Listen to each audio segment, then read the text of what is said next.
بسم اللہ الرحمن الرحیم۔ السلام علیکم، ہمارے چینل میں خوش آمدید ناظرین۔ آج آپ کے لیے میں انتہائی خوفناک، سنسنی خیز اور دلچسپ کہانی لے کر آئی ہوں، لیکن کہانی شروع کرنے سے پہلے آپ سے گزارش ہے کہ اگر آپ ہمارے چینل پر نئے ہیں تو ہماری چینل کو ضرور سبسکرائب کیجیے تاکہ آپ کو ہماری ویڈیوز سب سے پہلے ملیں۔ وہ اگست کی ایک گرم سپہر تھی۔ شام کے 5 بج رہے تھے۔ کھچڑی داڑھی والے لمبے قد کا ایک دبلا پتلا آدمی سینٹرل میوزیم کے مین ہال میں داخل ہوا۔ اس کا کوٹ اس کے جسم پر بمشکل پورا تھا۔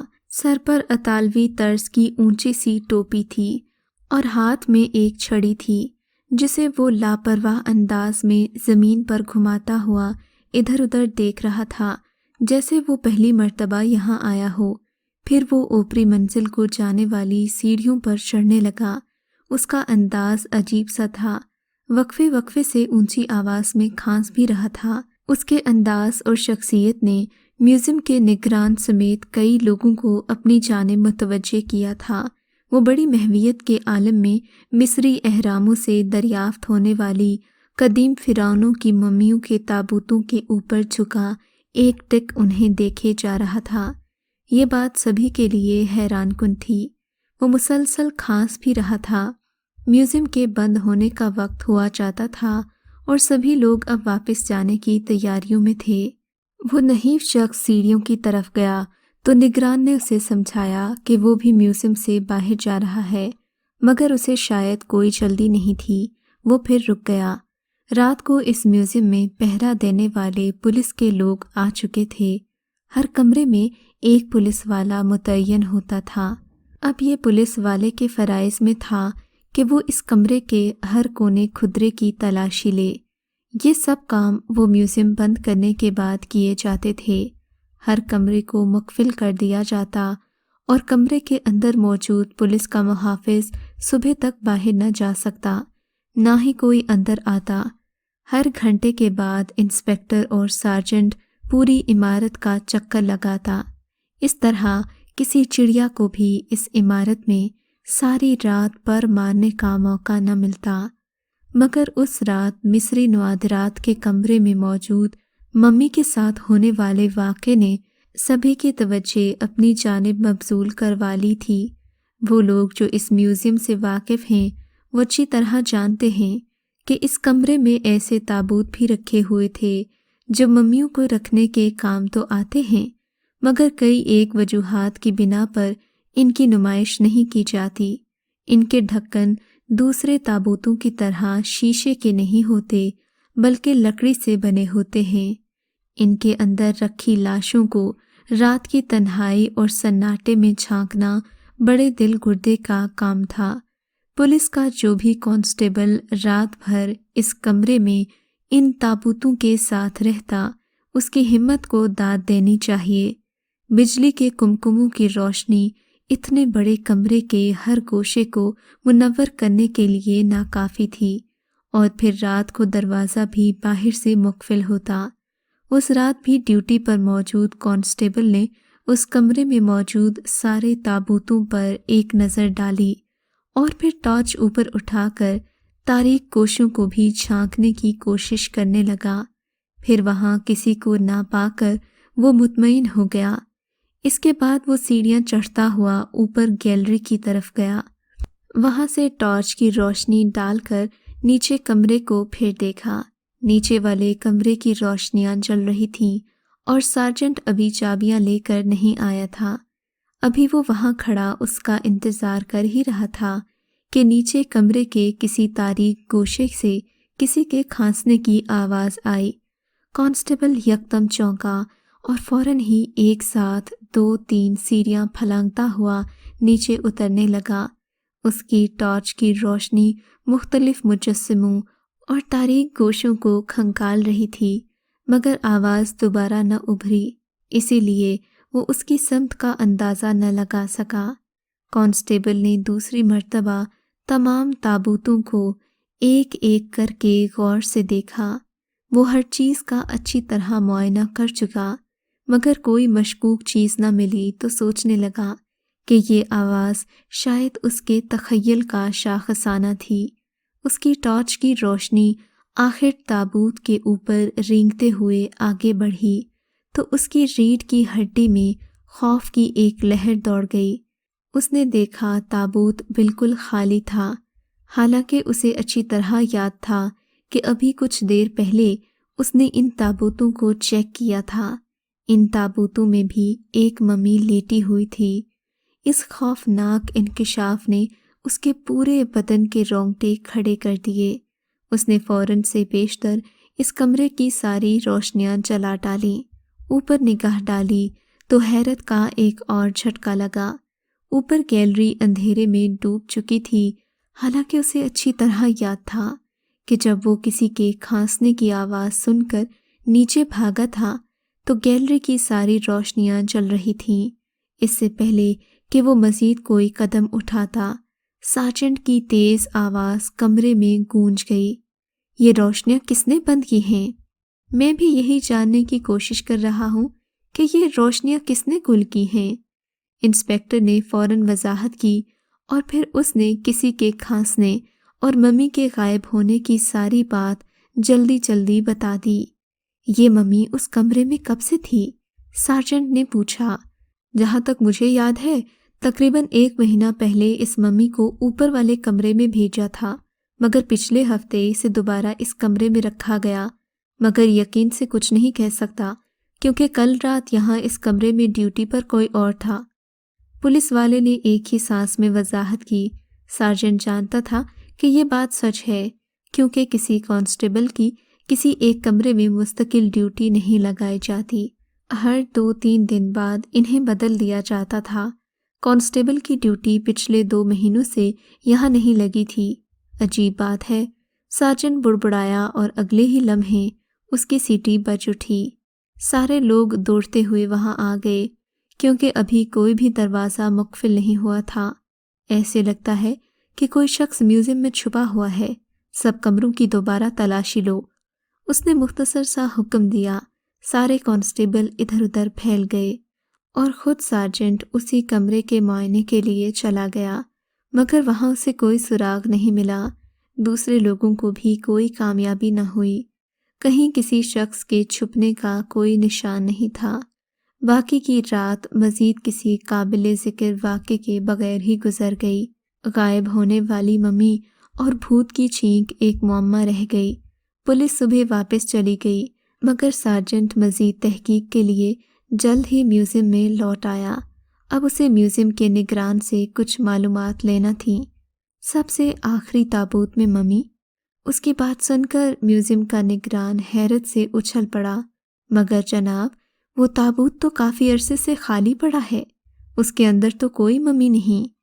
مگر میرے کانسٹیبل نے تو بتایا کہ اس نے کل رات کو یہاں ایک ممی دیکھی تھی۔ سارجنٹ نے وضاحت کی تو نگران نے اسے الجھی نگاہوں سے دیکھا، پھر اپنے ایک ماتحت کی طرف متوجہ ہوا اور بولا، کل اس کمرے کا انچارج کون تھا؟ سارجنٹ نے پوچھا اور اس کے بعد پے در پہ کئی سوالات کیے، مگر اسے کچھ پتہ نہیں چلا۔ ایک شخص کی البتہ اطلاع تھی جو ایک فراک کوٹ میں ملبوس تھا، اس کے سر پر اطالوی طرز کی ٹوپی تھی۔ اسے نہیں یاد تھا کہ اسے کمرے میں آتے کب دیکھا گیا۔ ابھی یہ باتیں ہو ہی رہی تھیں کہ میوزیم کا ماہر آثار قدیمہ بدحواسی کے عالم میں بھاگتا ہوا وہاں آیا اور چلاتے ہوئے کہنے لگا، جناب، مصری شاہی پیالہ اپنی جگہ سے غائب ہے۔ سب کے منہ حیرت سے کھل گئے۔ کوئی توقف کیے بغیر وہ اٹھے اور اسی کمرے کی طرف بھاگے، تیزی کے ساتھ سیڑھیاں عبور کیں اور مصری کمرے کے اوپر گیلری میں پہنچے، جہاں یہ مصری شاہی پیالہ ایک الماری میں مقفل تھا۔ یہ پیالہ دیکھنے میں کوئی خاص نہیں تھا، مگر ساری دنیا اس کی قدر و اہمیت سے واقف تھی۔ یہ فرعون کا استعمال شدہ پیالہ تھا، جس میں وہ ہر رات کے کھانے کے بعد شراب پیتا تھا۔ بعد میں یہ پیالہ اسی کی ممی کے ساتھ اس کے مقبرے سے دریافت ہوا تھا۔ یہاں اس میوزیم سے اس کا چرانا مشکل ہی نہیں بلکہ ناممکن بھی تھا، مگر اس وقت الماری میں ایک نقلی پیالہ پڑا تھا جو دکھنے میں ہو بہو اصلی کی نقل تھی، اور نقل اتنی کمال تھی کہ دیکھنے والا پہچانتا نہیں تھا۔ یہ تو ماہر آثار قدیمہ کا فن تھا کہ اس نے ایک نظر میں نقلی پیالے کو پہچان لیا۔ اب کیا کیا جائے؟ سب کی آنکھوں میں ایک ہی سوال تھا۔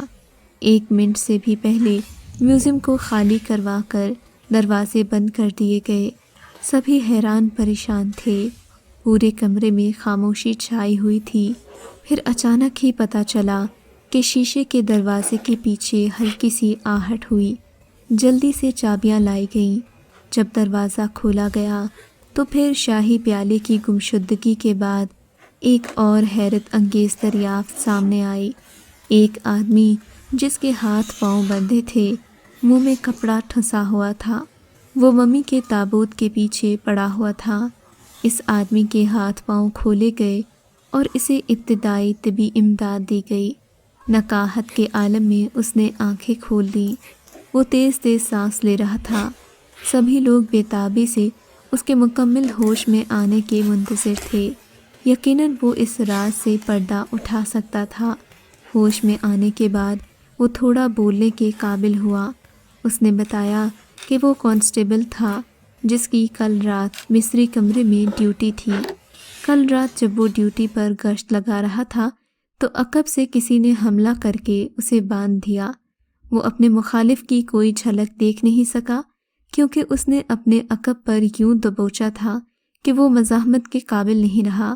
حملہ آور نے شاید کوئی دوا یا کلوروفارم اسے سنگھا دیا تھا، کیونکہ جب اس کو دوبارہ ہوش آیا تو وہ ممی کے تابوت کے پیچھے پڑا تھا۔ یہ تھی اس کی کل کہانی۔ اب قابل ذکر بات یہ تھی کہ محافظوں کو وہاں پر پرانے کپڑے کا ایک بنڈل ملا جس میں قدیم اطالوی طرز کی ٹوپی، ایک رنگ اڑا ہوا فراک کوٹ، ایک پتلون اور ایک جوڑا جوتے شامل تھے۔ یہ بنڈل ایک طویل قامت مجسمے کے پیچھے چھپائے گئے تھے جہاں پر پہلے کسی کی نظر ان پر نہ پڑی۔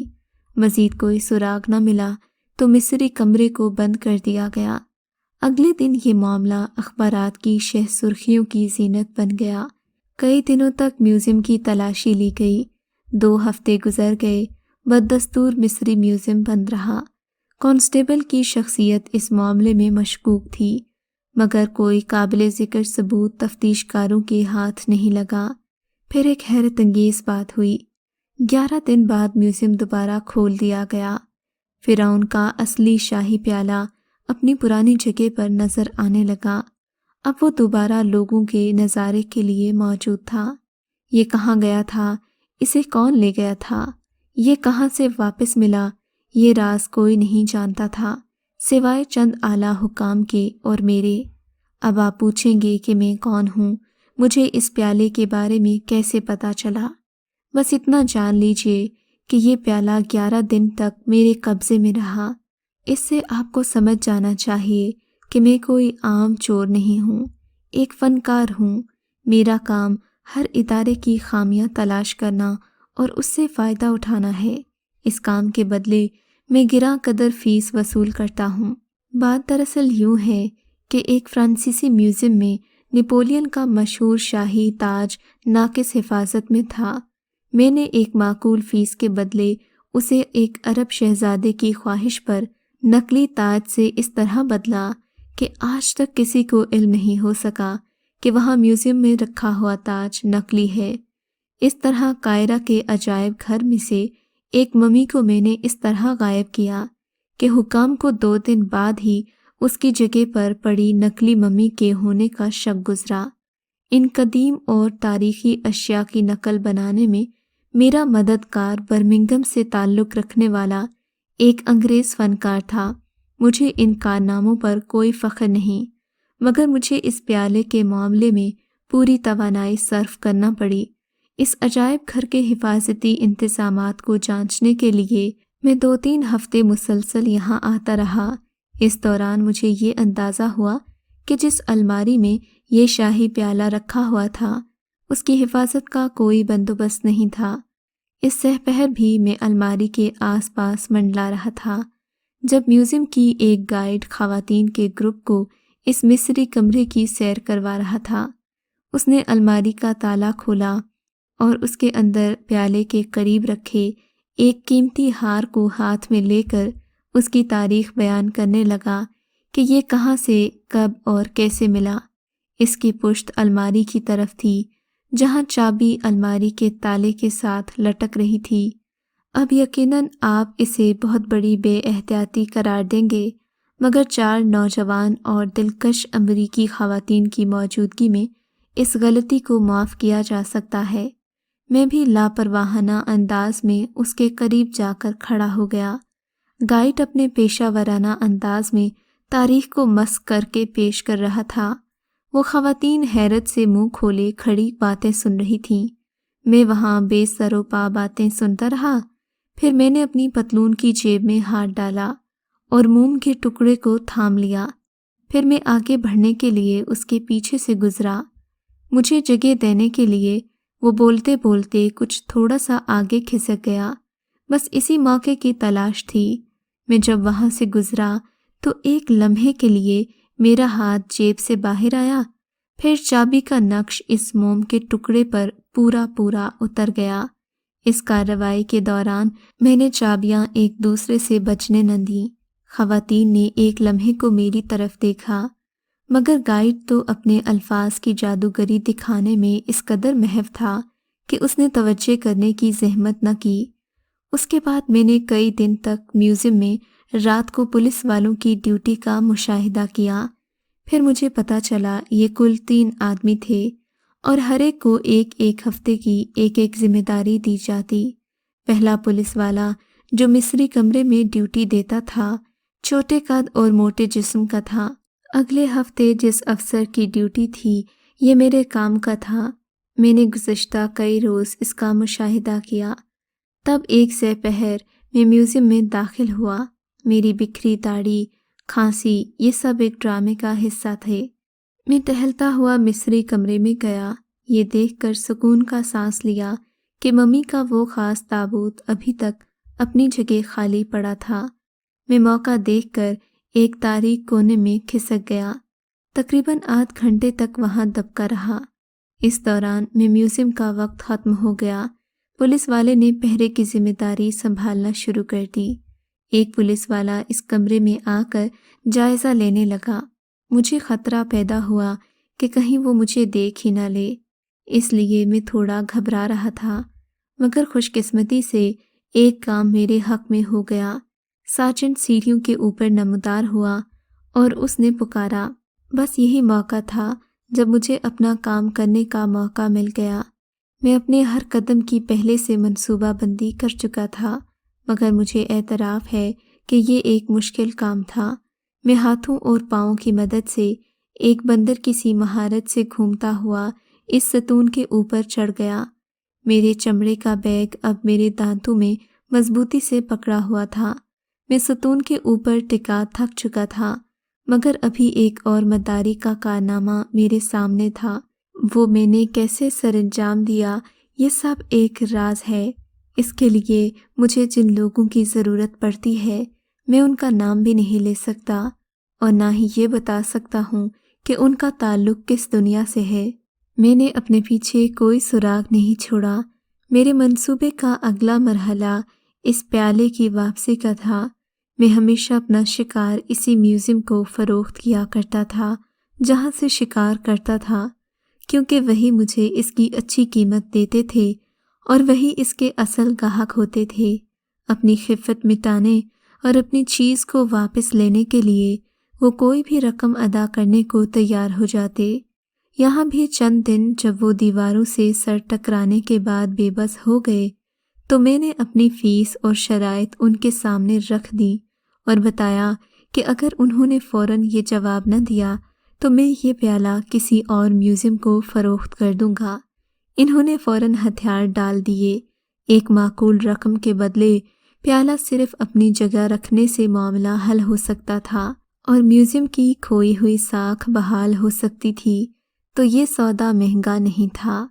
انہوں نے میرے ساتھ یہ سودا کر کے یہ معاملہ طے کر دیا۔ آپ اس بات کی تصدیق کسی بھی بڑے مصری اخبار کے متعلقہ ایڈیشن سے کر سکتے ہیں۔ اگر آپ کو یہ کہانی اچھی لگی ہے تو اس ویڈیو کو لائک کیجیے اور اس طرح کی مزید ویڈیوز دیکھنے کے لیے ہمارے چینل کو سبسکرائب کیجیے۔ اور ہاں، اگر آپ کی کسی دوست، رشتہ دار یا بہن کے ساتھ خدا نہ کرے ایسا کوئی واقعہ پیش آیا ہے تو ہمیں کامنٹ سیکشن میں اس کے بارے میں ضرور بتائیے۔